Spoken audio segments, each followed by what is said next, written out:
decision fatigue, overwhelm, stress, anxiety, uncertainty, disconnection.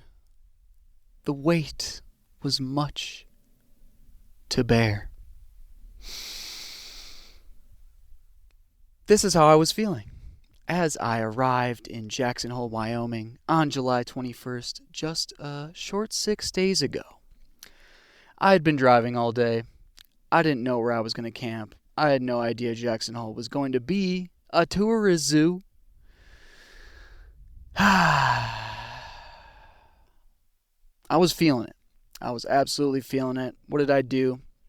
I decided to park my car, plant my feet in the grass at Town Square, take a couple deep breaths, and there, a golden opportunity presented itself.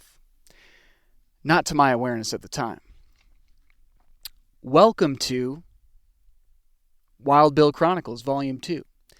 Right smack dab in the middle of the Great Wild Pilgrimage of 2023. My initiation into my Wild Bill energetics. Thank you for being here. So as I'm in Town Square, I see a man chilling. Looks like an outdoorsy guy, looks about my age, and I felt a calling to connect with him, despite feeling resistance and a little bit burnt out. So I ask about who he is, what he's doing out here. I inquire about any recommendations for camping spots and hikes, things along these lines. He's a raft guide, and he is wrangling a bunch of middle schoolers to facilitate an experience for them. So we connect, and he points me in the direction of some amazing spots. Little did I know that this information and my decision to talk to Nate here would create the most magical day of my trip thus far, the following day. Tells me about the Gross Font camping, dispersed camping, free camping, and Jenny Lake hike, Middle Tetons. So we part ways. I say thanks. I go to bed, wake up at 5 a.m., go find that camp spot, secured, absolutely epic views, and in the middle of nowhere. Just me, myself, and I. Tons of space for me to be in nature, in raw wilderness. Secure the camp spot, go to Jenny Lake, start my hike about 7 a.m. First 15 minutes, I encounter 2 baby cubs and a mama black bear. Epic. Epic, epic, epic. So, how it began was I crossed paths with a woman, stopped in her tracks, and she's like, yeah, there's some bears up there. I ask her, is it a grizzly? And she mentions how it's blackish blonde, not blonde. I forget what she said in terms of color. We came to the conclusion that it was a black bear. So we wait, and then at some point, obviously we're going to proceed because we want to continue our hike. So we're with a big group at that point because traffic had backed up and we're making noise, we're walking. I'm leading the charge, and all of a sudden, round the bend, 2 of the most tremendously cute little baby cubs ever. And that's what I see at first. We're keeping our distance, obviously, to remain safe and to not put ourselves in danger.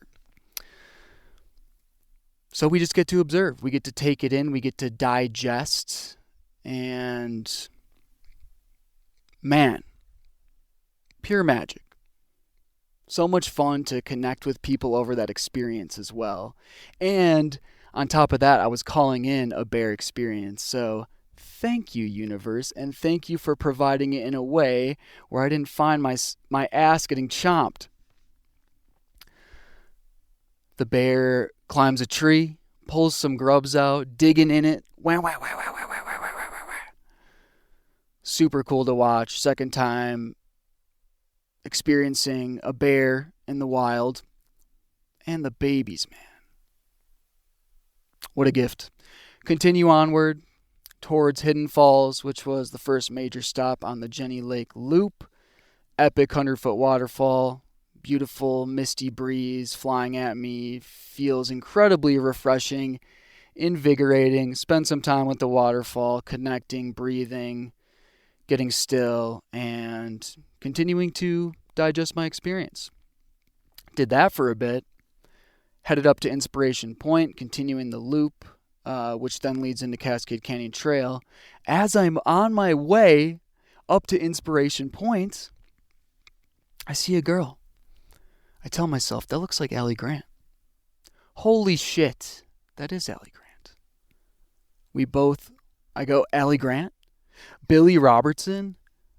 I grew up less than a mile away up the street from the Grants in my hometown. Meanwhile, we're across the country in the middle of the Grand Tetons, and we bump heads. Not bump heads. We bump into each other. That was shocking. And another magical occurrence. So we chat for a little bit, then I go about my way. I finished the Jenny Lake Loop, did about 10 miles of hiking. I was absolutely smoked. Did a couple dips in the lake, just taking in these wonderful, inspiring, incredibly invigorating views. The mountains and how they change in dimension and shape as you physically relocate yourself, and you have these different vantage points. It was almost like the mountains were alive, and incredibly life-giving experience. So I finished my hike. Like I said, am smoked. Burnt out. Also feeling very energized, alive, connected, and excited. I carry that energy with me. So after the hike, I decide to head to a coffee shop, get a nice coffee, recharge, figure out what my next plans are. Part of me knew that going to rest would be an optimal choice. Another part of me wanted to connect deeper. I wanted to socialize despite having resistance and feeling a little bit closed off because I was energetically taxed physically from the hike. So, with that being said, I inquire. I lean into what my heart is craving, and that's connection. And I did this by reaching out to Allie Grant. Yo, what are you up to tonight? She had mentioned the motet was playing at Snow King Resort, which is quite the venue on top of the local ski mountain there. Beautiful views overlooking the Tetons. You take a gondola up. So I get in line to go up the gondola. I'm alone at this point because the Grants are showing up a little bit later. I was contemplating whether to wait or just go. I decided to just send it, get in line. I'm about to get on the gondola. Dude's like, how many? I'm like, I'm alone. I was feeling awkward. I was feeling disengaged with myself. I wanted to interact with people. I just was having a hard time feeling in the flow of socializing. As soon as the man asks me and I tell him I'm just a single, these two girls behind me very kindly invite me to go on the gondola with them. I introduce myself. One's named Kayla, one named Sky. I told Kayla how my twin sister's named Kayla. Sky ended up being a twin. Wonderful individuals. Very friendly, very loving, very open, very kind. We're just hitting it off. We're connecting. It's super fluid. I am just absolutely able to let myself flow through me with ease. There was no conscious thinking behind me expressing myself. So it was a beautiful recognition of birds of a feather flock together. These people were on a wavelength. I was on a similar wavelength. We continue to connect. We're laughing. We're talking about, why we're in the area and so on, and, just getting to know each other. We get to the top. They invite me to come hang out with their homies and meet some more of their friends. Opener was phenomenal. I'm talking to Sky, telling her about my journey up to that point, how I saw string cheese incident, and my journeys in Denver, and what I'd done earlier that day, checking out Jenny Lake, and just some other things that were coming through. What she told me was that she was in town because her newly engaged fiance was working on a garage with his brother in town there in Star Valley. And they were just visiting. They're about to move out of Chicago and so on. Just enjoying the conversation. All of a sudden, she points. That's my fiance right there. He's walking up. I look. I double take and look again. That is a man that I know.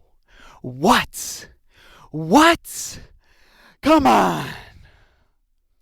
Alex Stolboff, a man I met multiple years ago in Denver. We have a whole community of mutual friends.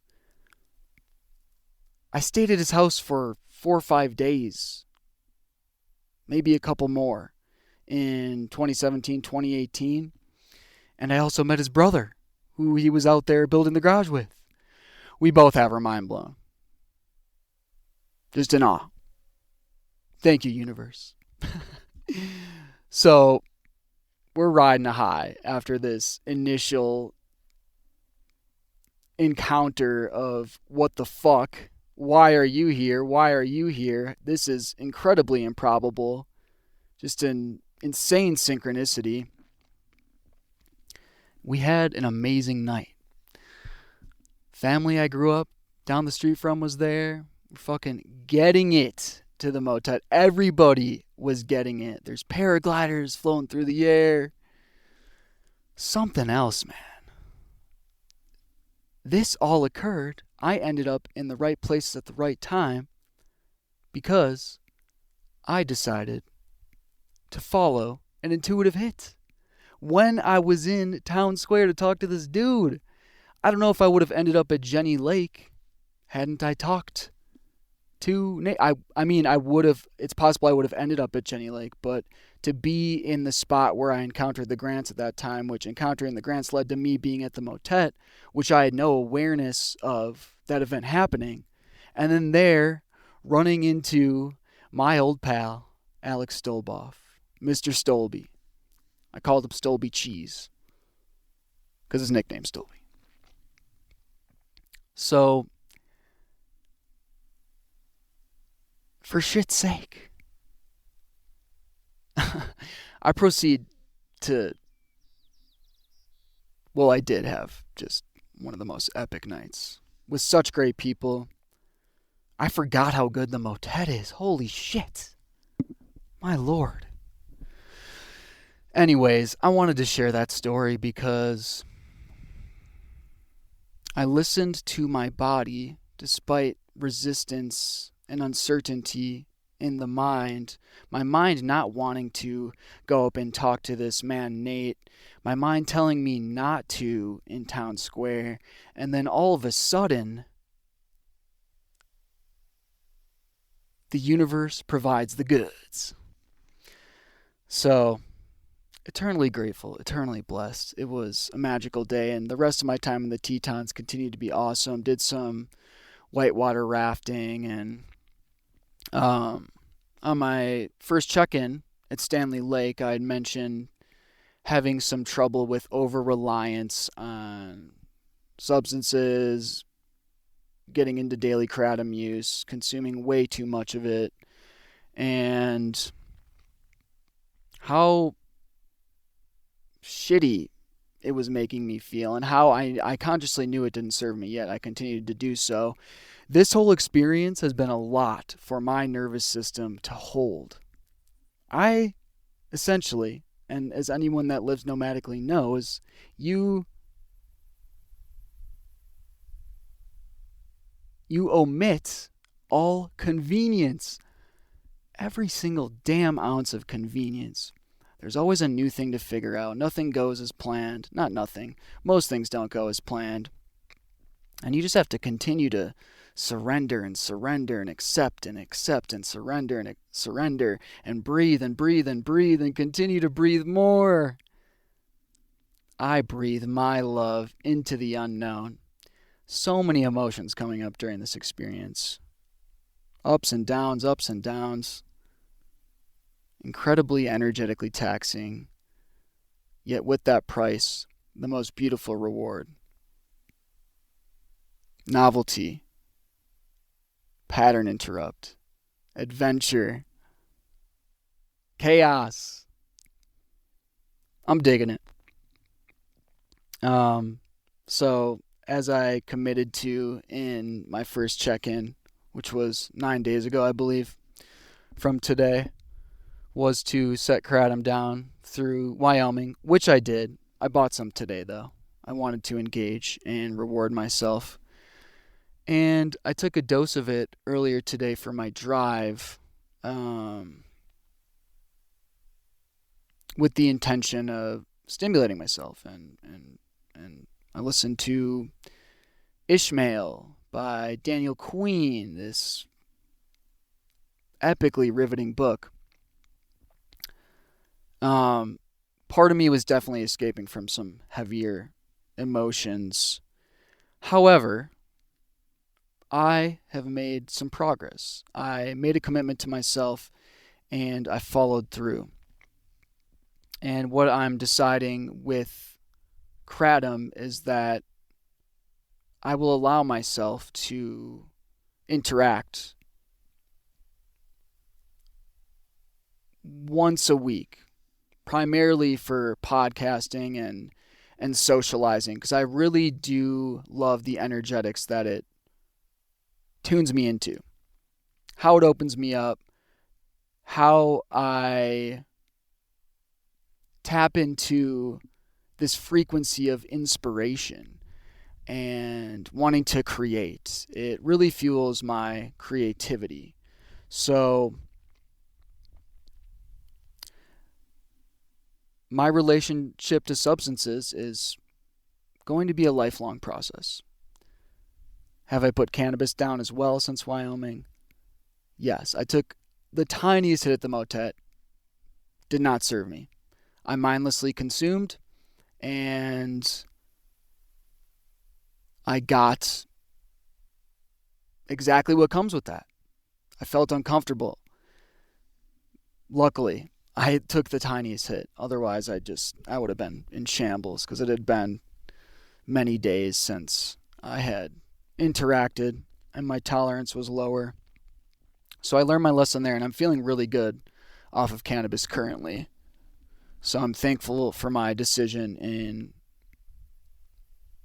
carrying that out. As far as caffeine, still on the caffeine. Going to work on that. Not sure how that's going to look. I want to place my energy on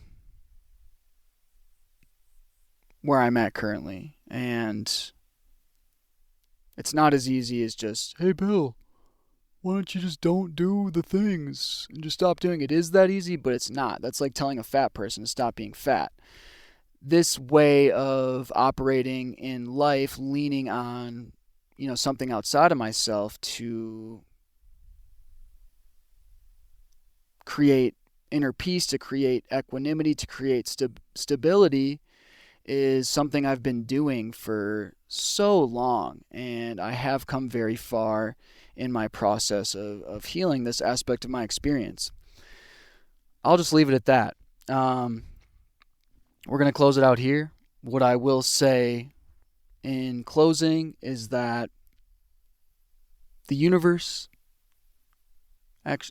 rewards bravery. Nature rewards bravery. Inhale the white light of courage. And exhale fear, shame, and doubt. Or inhale courage and exhale courage. Let's take a deep breath together. In through the nose all the way to the top. That white light of courage. And out. We release all shame, fear, uncertainty.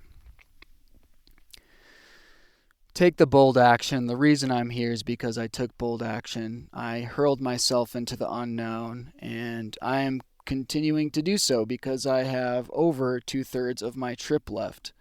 So there's going to be a lot more coming through. I look forward to continuing to check in with y'all and anyone listening. Thank you so much for, being interested in what I have to say. And if you find value, please like and share with a friend. If you're curious to connect with me, please, please, please reach out. I would love to have a conversation with you. If there's something you're going through, if there's adversity you're bumping up against, if you're experiencing depression, if you're experiencing anxiety, if you're experiencing addiction, if you're having relational troubles, I'm a safe space. I give a damn. We're all in this together. We all have our fire walks, and it's important we open up and relate about them. All right, y'all. I love you all so much.